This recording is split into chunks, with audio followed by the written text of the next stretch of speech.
अस्सलाम वालेकुम। मैं थोड़ा सजाद हुसैन तुसा यूट्यूब चैनल में देखो सजाद दम्बूची है। दोस्तों उम्मीद करें ना सब दोस्त खैर खैरियत हुसैन फेटो से तबीयत से फेटो से अमन सकूनों से अच्छे हो सके।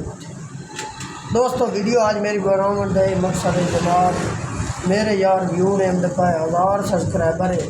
व्यू हमने तकरीबन 15 से 16 दिहाड़ी यार क्या कर मेहरबानी करो यार, कोई वीडियो दरगाह करो यार, फरोलो यार, साढ़े चैनल को सब्सक्राइब ही करो जेडे न्यू आते पे तो साढ़े यार वीडियो पूरी देखी करो यार। असा वीडियो बना दे बैठे हैं यार, पैके लवा तो मरने सूट सी तो पैके लवाइने तू जनाब पूरी वीडियो दरवाइंदे ने यार। मार वही असा ना बनाइए वीडियो सानू यार जवाब दसो क्या करिए यार।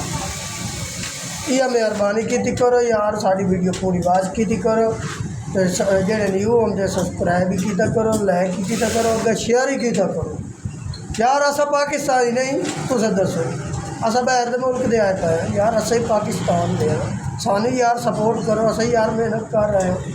असा जनाब वीडियो बनाने जनाब इतनी मेहनत ना जनाब वक्त सामने लाओ तो जनाब एडिटिंग कर तो जनाब सेटिंग कर ताम अज अपलोड करें तो अगू जनाब हुए ना वेखो पूरी अस कि थोड़ी मर्जी की गल है यार। गुजारिश है जेडे न्यू आते साढ़े चैनल को सब्सक्राइब किया करो तो जेडे पहले फॉलो की वो यार पूरी वीडियो वाच की करो तो डेली वीडियो वेखी करो, व्यूज़ आ तो बहुत बहुत शुक्रिया सी मेहरबानी हो सी आपकी।